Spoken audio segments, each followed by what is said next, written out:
गौरी पुत्र गणेश भगवान की जय।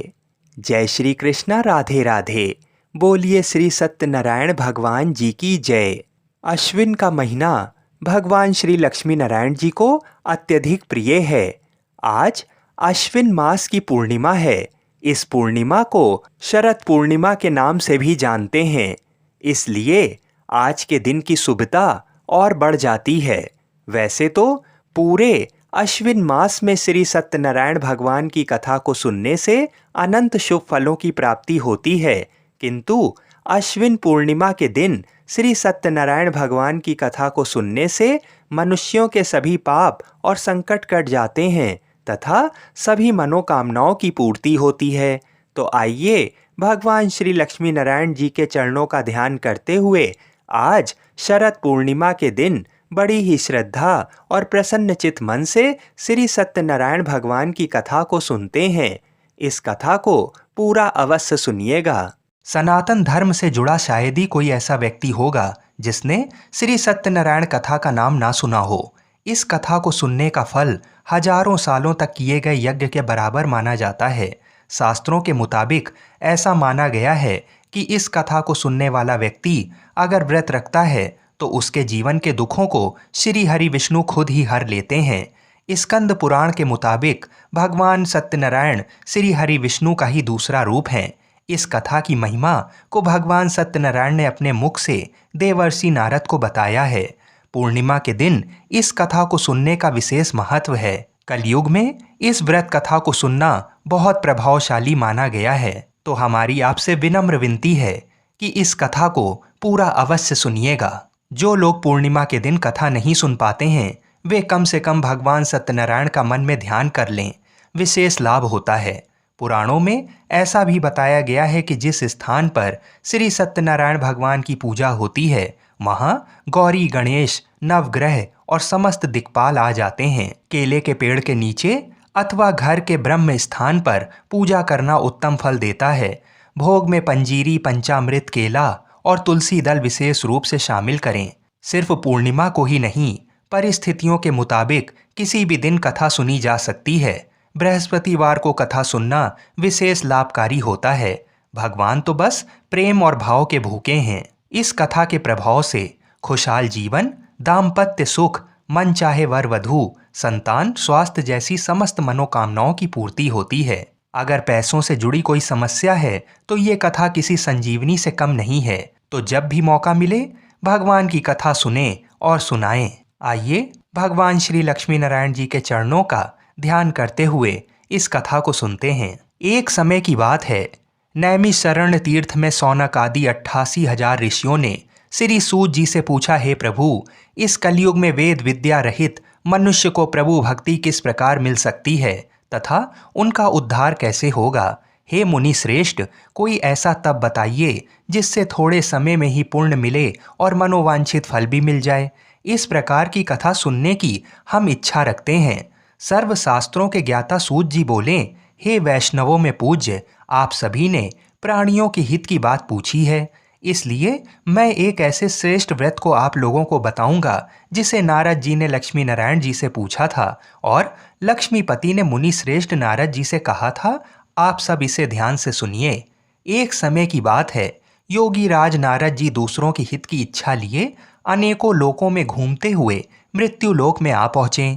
यहाँ उन्होंने अनेक योनियों में जन्मे प्राय सभी मनुष्यों को अपने कर्मों द्वारा अनेकों दुखों से पीड़ित देखा। उनका दुख देख नारद जी सोचने लगे कि कैसा यत्न किया जाए जिसके करने से निश्चित रूप से मानव के दुखों का अंत हो जाए। इसी प्रकार पर मनन करते हुए वह विष्णु लोक में गए। वहाँ वह देवों के ईश नारायण की स्तुति करने लगे, जिनके हाथों में शंख, चक्र, गदा और पद्म थे। गले में वरमाला पहने हुए थे। स्तुति करते हुए नारद जी बोले, हे भगवान, आप अत्यंत शक्ति से संपन्न हैं। मन तथा वाणी भी आपको नहीं पा सकती। आपका आदि, मध्य तथा अंत नहीं है। निर्गुण स्वरूप सृष्टि के कारण भक्तों के दुख को दूर करने वाले हैं। आपको मेरा नमस्कार है। नारद जी की स्तुति सुन विष्णु भगवान बोले, हे मुनि श्रेष्ठ, आपके मन में क्या बात है? आप किस काम के लिए पधारे हैं? उसे निसंकोच कहो। इस पर नारद मुनि बोले, कि मृत्यु लोक में अनेक योनियों में जन्मे मनुष्य अपने कर्मों के द्वारा अनेकों दुख से दुखी हो रहे हैं। हे नाथ, आप मुझ पर दया रखते हैं तो बताइए कि वो मनुष्य थोड़े प्रयास से ही अपने दुखों से कैसे छुटकारा पा सकते हैं। तब श्री हरि बोले, हे नारद, मनुष्यों की भलाई के लिए तुमने बहुत अच्छी बात पूछी है। जिसके करने से मनुष्य मोह से छूट जाता है, वह बात मैं कहता हूँ, उसे ध्यानपूर्वक सुनो। स्वर्गलोक व मृत्युलोक दोनों में एक दुर्लभ उत्तम व्रत है जो पुण्य देने वाला है। आज प्रेमवश होकर मैं उसे तुमसे कहता हूँ। श्री सत्यनारायण भगवान का ये व्रत अच्छी तरह विधान पूर्वक करके मनुष्य तुरंत ही यहाँ सुख भोग कर मरने पर मोक्ष पाता है। श्री हरि के वचन सुन नारद जी बोले कि उस व्रत का फल क्या है और उसका विधान क्या है, ये व्रत किसने किया था, इस व्रत को किस दिन करना चाहिए, सभी कुछ विस्तार से बताइए। नारद जी की बात सुनकर श्री हरि बोले, दुख व शोक को दूर करने वाला, ये सभी स्थानों पर विजय दिलाने वाला है। मानव को भक्ति व श्रद्धा के साथ शाम को श्री सत्यनारायण की पूजा धर्मपरायण होकर ब्राह्मणों व बंधुओं के साथ करनी चाहिए। भक्ति भाव से ही नैवेद्य, केले का फल, घी, दूध और गेहूं का आटा सवाया लें। गेहूं के स्थान पर साठी का आटा, शक्कर तथा गुड़ लेकर वह सभी भक्षण योग्य पदार्थों को मिलाकर भगवान का भोग लगाएं। ब्राह्मणों सहित बंधु बांधवों को भी भोजन कराएं। उसके बाद स्वयं भोजन करें। भजन कीर्तन के साथ भगवान की भक्ति में लीन हो जाएं। इस तरह से सत्यनारायण भगवान का ये व्रत करने पर मनुष्य की सारी इच्छाएं निश्चित रूप से पूरी होती हैं। इस कलिकाल अर्थात कलयुग में मृत्यु लोक में मोक्ष का यही एक सरल उपाय बताया गया है। इस प्रकार से श्री सत्यनारायण व्रत कथा का प्रथम अध्याय संपूर्ण हुआ। आप लोग बड़ी श्रद्धा और प्रेम से बोलिए, श्रीमन्नारायण नारायण हरि हरि, भजमन्नारायण नारायण हरि हरि। बोलिए श्री सत्यनारायण भगवान की जय। मित्रों, अब दूसरा अध्याय सुनिए। सूत जी बोले, हे ऋषियों, जिसने पहले समय में इस व्रत को किया था उसका इतिहास कहता हूँ, इसे ध्यान से सुनो। सुंदर काशीपुरी नगरी में एक अत्यंत निर्धन ब्राह्मण रहता था। भूख प्यास से परेशान वह धरती पर घूमता रहता था। ब्राह्मणों से प्रेम करने वाले भगवान ने एक दिन ब्राह्मण का वेश धारण कर उसके पास जाकर पूछा, हे विप्र, नित्य दुखी होकर तुम पृथ्वी पर क्यों घूमते हो? दीन ब्राह्मण बोला, मैं निर्धन ब्राह्मण हूँ, भिक्षा के लिए धरती पर घूमता हूँ।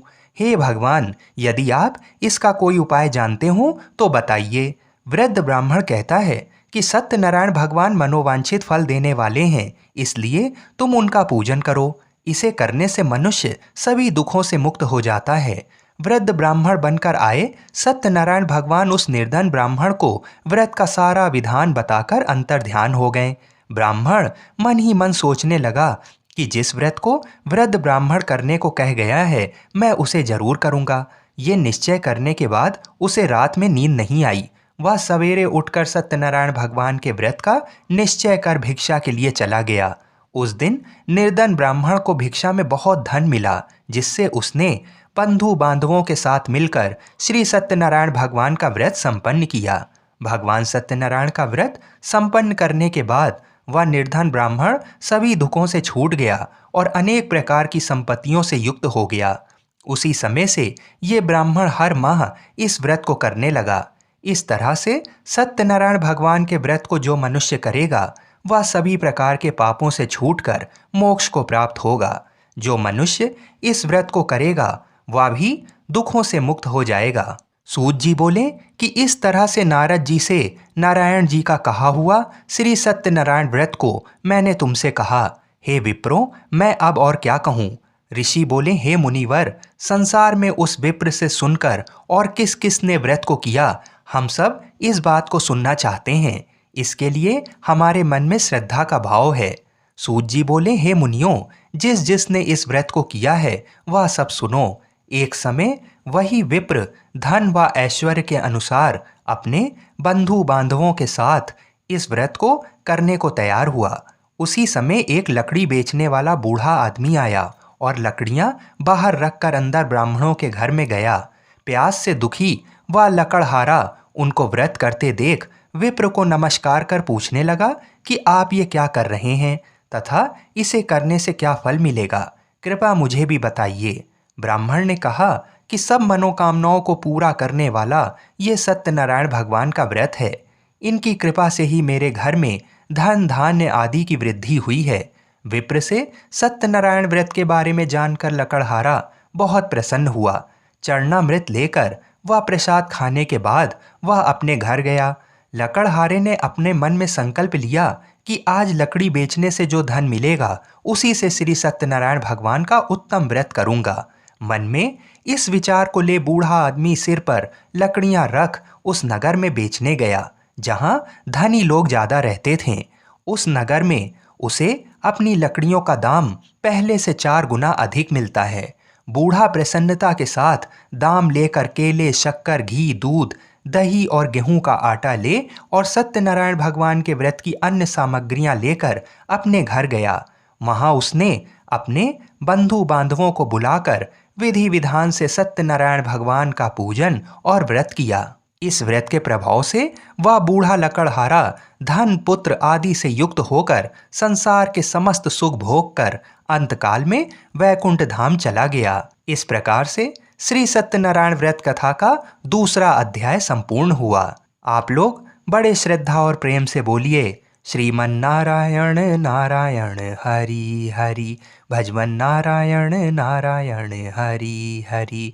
बोलिए श्री सत्यनारायण भगवान की जय। मित्रों, अब श्री सत्यनारायण कथा का तीसरा अध्याय सुनिए। सूत जी बोले, हे श्रेष्ठ मुनियों, अब आगे की कथा कहता हूँ। पहले समय में उल्कामुख नाम का एक बुद्धिमान राजा था। वह सत्यवक्ता और जितेंद्रिय था।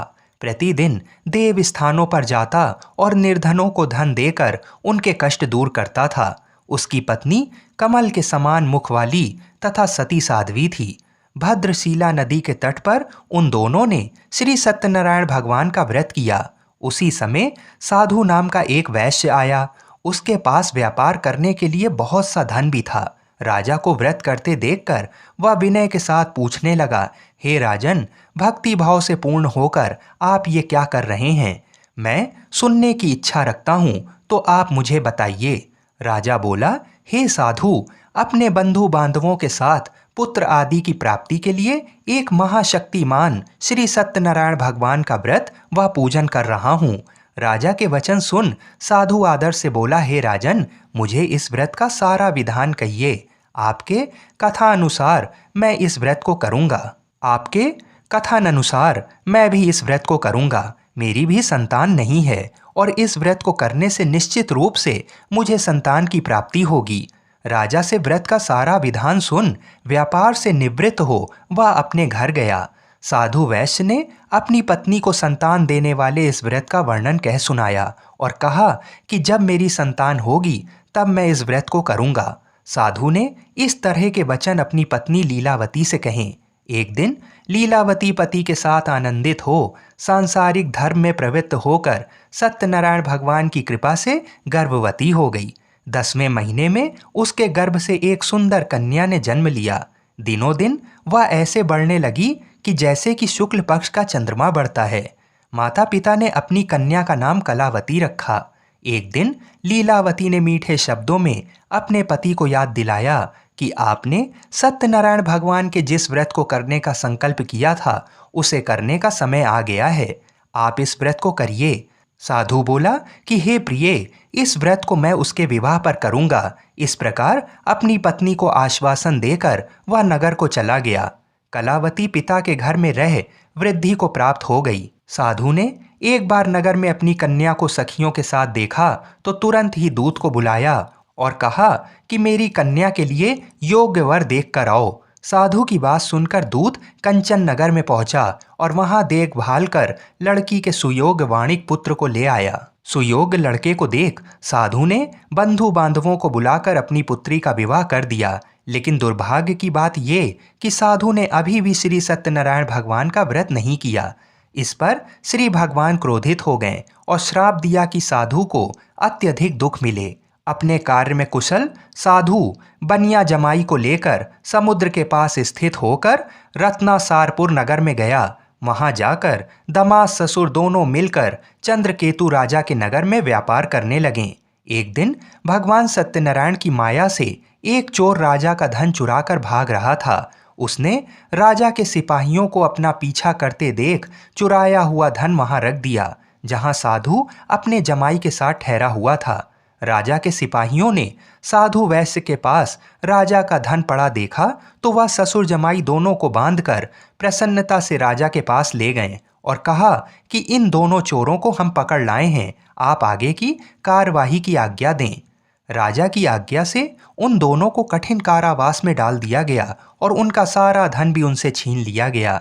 श्री सत्यनारायण भगवान से श्राप से साधु की पत्नी भी बहुत दुखी हुई। घर में जो धन रखा था उसे चोर चुरा ले गए। शारीरिक तथा मानसिक पीड़ा व भूख प्यास से अति दुखी हो अन्न की चिंता में कलावती ब्राह्मण के घर गई। वहां उसने श्री सत्यनारायण भगवान का व्रत होते देखा, फिर कथा भी सुनी। वह प्रसाद ग्रहण कर वह रात को घर वापस आई। माता ने कलावती से पूछा कि हे पुत्री, अब तक तुम कहाँ थी, तेरे मन में क्या है?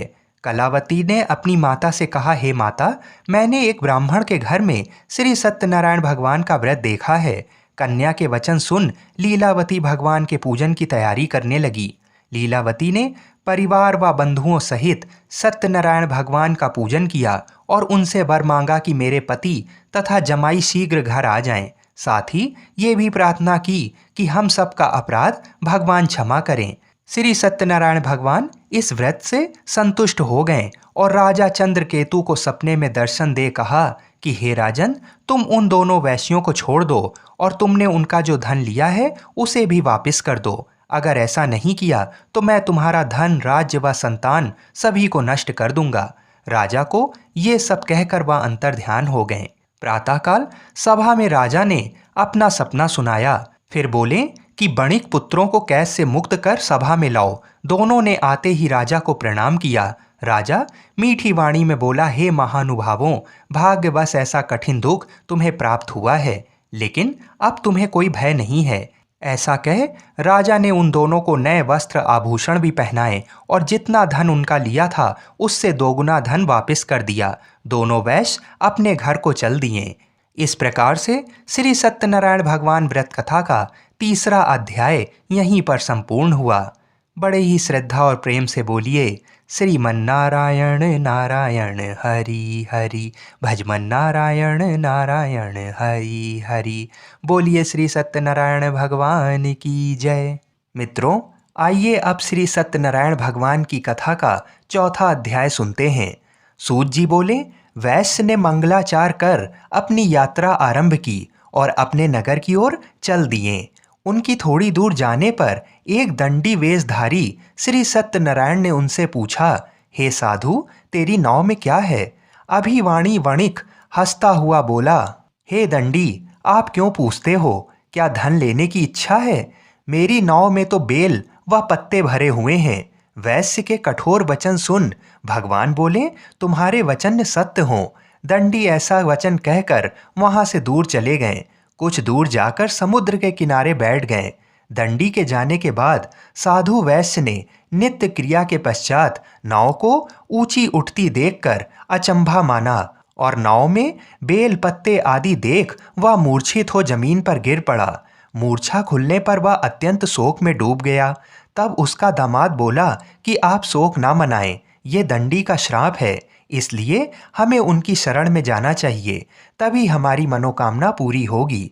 दामाद की बात सुनकर वह दंडी के पास पहुंचा और अत्यंत भक्ति भाव नमस्कार करके बोला, मैंने आपसे जो असत्य वचन कहे थे उनके लिए मुझे क्षमा कर दें। ऐसा कहकर महान शोकातुर हो रोने लगा।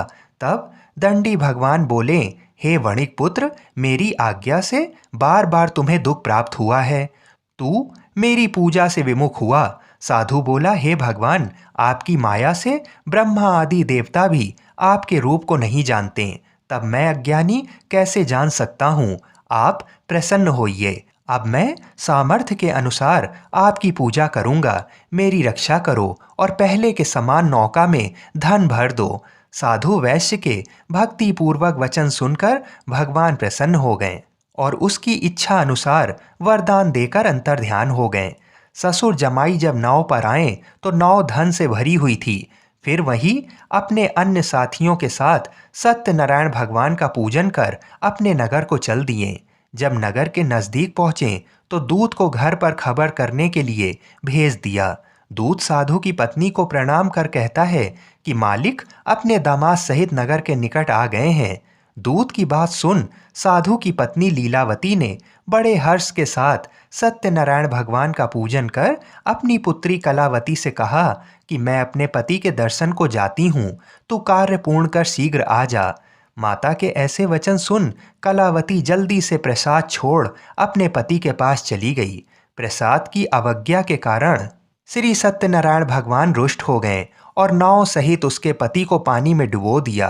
कलावती अपने पति को वहां ना पाकर रोती हुई जमीन पर गिर गई। नौका को डूबा हुआ देख वह कन्या को रोता हुआ देख साधु दुखी होकर बोला कि हे प्रभु, मुझसे तथा मेरे परिवार से जो भूल हुई है उसे क्षमा करें। साधु के दीन वचन सुनकर श्री सत्यनारायण भगवान प्रसन्न हो गए और आकाशवाणी हुई, हे साधु, तेरी कन्या मेरे प्रसाद को छोड़कर आई है, इसलिए उसका पति अदृश्य हो गया है। यदि वह घर जाकर प्रसाद खाकर लौटती है तो इसे इसका पति अवश्य मिलेगा। ऐसी आकाशवाणी सुन कलावती घर पहुंचकर प्रसाद खाती है और फिर आकर अपने पति के दर्शन करती है। इसके बाद साधु अपने बंधु बांधवों सहित श्री सत्यनारायण भगवान का विधि विधान से पूजन करता है। इस लोक का सुख भोग व अंत में स्वर्ग जाता है। इस प्रकार से श्री सत्यनारायण भगवान व्रत कथा का चतुर्थ अध्याय संपूर्ण हुआ। बड़े ही श्रद्धा और प्रेम से बोलिए, श्रीमन्नारायण नारायण हरि हरि, भजमन नारायण नारायण हरि हरि। बोलिए श्री सत्यनारायण भगवान की जय। आइए अब श्री सत्यनारायण भगवान की कथा का 5वां अध्याय सुनते हैं। सूत जी बोले, हे ऋषियों, मैं और भी एक कथा सुनाता हूँ, उसे भी ध्यानपूर्वक सुनो। प्रजापालन में लीन तुंगध्वज नाम का एक राजा था। उसने भी भगवान का प्रसाद त्याग कर बहुत ही दुख सहन किया। एक बार वन में जाकर वन्य पशुओं को मारकर वह बड़ के पेड़ के नीचे आया। वहां उसने ग्वालों को भक्ति भाव से अपने बंधुओं सहित सत्यनारायण भगवान का पूजन करते देखा। अभिमानवश राजा ने उन्हें देखकर भी पूजा स्थान में नहीं गया और ना ही उसने भगवान को नमस्कार किया। ग्वालों ने राजा को प्रसाद दिया, लेकिन उसने वह प्रसाद नहीं खाया और प्रसाद को वहीं छोड़ वह अपने नगर को चला गया। जब वह नगर में पहुंचा तो वहां सब कुछ तहस नहस हुआ पाया तो वह शीघ्र ही समझ गया कि ये सब भगवान ने ही किया है। वह दोबारा ग्वालों के पास पहुंचा और विधि पूर्वक पूजा करके प्रसाद खाया तो श्री सत्यनारायण भगवान की कृपा से सब कुछ पहले जैसा हो गया। दीर्घ काल तक सुख भोगने के बाद मरणोपरांत उसे स्वर्गलोक की प्राप्ति हुई। जो मनुष्य परम दुर्लभ इस व्रत को करेगा तो भगवान सत्यनारायण की अनुकंपा से उसे धन धान्य की प्राप्ति होगी। निर्धन धनी हो जाता है और भय मुक्त हो जीवन जीता है। संतानहीन मनुष्य को संतान सुख मिलता है और सारे मनोरथ पूर्ण होने पर मानव अंतकाल में बैकुंठ धाम को जाता है। सूत जी बोले, जिन्होंने पहले इस व्रत को किया है अब उनके दूसरे जन्म की कथा कहता हूँ। वृद्ध सतानंद ब्राह्मण ने सुदामा का जन्म लेकर मोक्ष की प्राप्ति की। लकड़हारे ने अगले जन्म में निषाद बनकर मोक्ष प्राप्त किया। उल्का मुख नाम का राजा दशरथ होकर वैकुंठ को गए। साधु नाम के वैश्य ने मोर ध्वज बनकर अपने पुत्र को आरे से चीर कर मोक्ष पाया। महाराज तुंगध्वज ने स्वयंभू होकर भगवान में भक्ति युक्त हो कर्म कर मोक्ष पाया। इस प्रकार से श्री सत्यनारायण व्रत कथा का 5वां अध्याय संपूर्ण हुआ। बड़े ही श्रद्धा और प्रेम से बोलिए, श्रीमन्नारायण नारायण हरि हरि, भजमन नारायण नारायण हरि हरि। बोलिए श्री सत्यनारायण भगवान की जय। आइए अब श्री सत्यनारायण भगवान की आरती सुनते हैं। जय श्री लक्ष्मी रमणा स्वामी जय लक्ष्मी रमणा, सत्यनारायण स्वामी, सत्यनारायण स्वामी, जनपातक हरणा। ओम जय लक्ष्मी रमणा। रत्न जड़ित सिंहासन, अद्भुत छवि राजे, स्वामी अद्भुत छवि राजे। नाद करद निरंतर, नाद करद निरंतर, घंटा ध्वनि बाजे। ओम जय लक्ष्मी रमणा। प्रगट भये कलि कारण, द्विज को दर्श दियो, स्वामी द्विज को दर्श दियो। बूढ़ा ब्राह्मण बन के, बूढ़ा ब्राह्मण बन के, कंचन महल कियो। ओम जय लक्ष्मी रमणा। दुर्बल भील कराल, जिन पर कृपा करी, स्वामी जिन पर कृपा करी। चंद्रचूर्ण इक राजा, चंद्रचूर्ण इक राजा, तिनकी विपत हरी। ओम जय लक्ष्मी रमणा। वैश्य मनोरथ पायो, श्रद्धा तज दीनी, स्वामी श्रद्धा तज दीनी। सो फल भोग्यो प्रभु जी, सो फल भोग्यो प्रभु जी, फेर स्तुति कीन्ही। ओम जय लक्ष्मी रमणा। भाव भक्ति के कारण, छिन छिन रूप धरियो, स्वामी छिन छिन रूप धरियो। श्रद्धा धारण कीनी, श्रद्धा धारण कीनी, जन को काज सरियो। ओम जय लक्ष्मी रमणा। ग्वाल बाल संग राजा, बन में भक्ति करी, स्वामी बन में भक्ति करी। मन वांछित फल दीना, मन वांछित फल दीना, दीन दयाल हरि। ओम जय लक्ष्मी रमणा। चढ़त प्रसाद सवाया, कदली फल मेवा, स्वामी कदली फल मेवा। धूप दीप तुलसी से, धूप दीप तुलसी से, राजी सतदेवा। ओम जय लक्ष्मी रमणा। श्री सत्यनारायण जी की आरती जो कोई नर गावे, स्वामी आरती जो कोई नर गावे। कहत शिवानंद स्वामी, कहत शिवानंद स्वामी, मन वांछित फल पावे। ओम जय लक्ष्मी रमणा। बोलिए श्री सत्यनारायण भगवान की जय।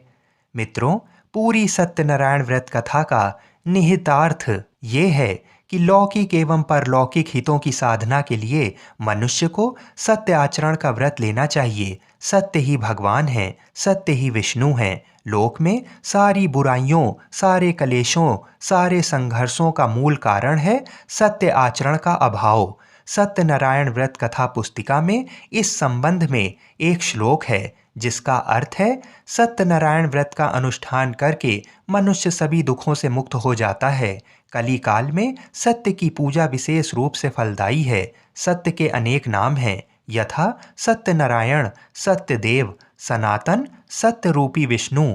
भगवान कलयुग में अनेक रूप धारण करके लोगों को मनवांछित फल देंगे। इसी प्रकार से श्री सत्यनारायण व्रत कथा संपूर्ण हुई। श्रीमन नारायण नारायण हरि हरि, भजमन नारायण नारायण हरि हरि।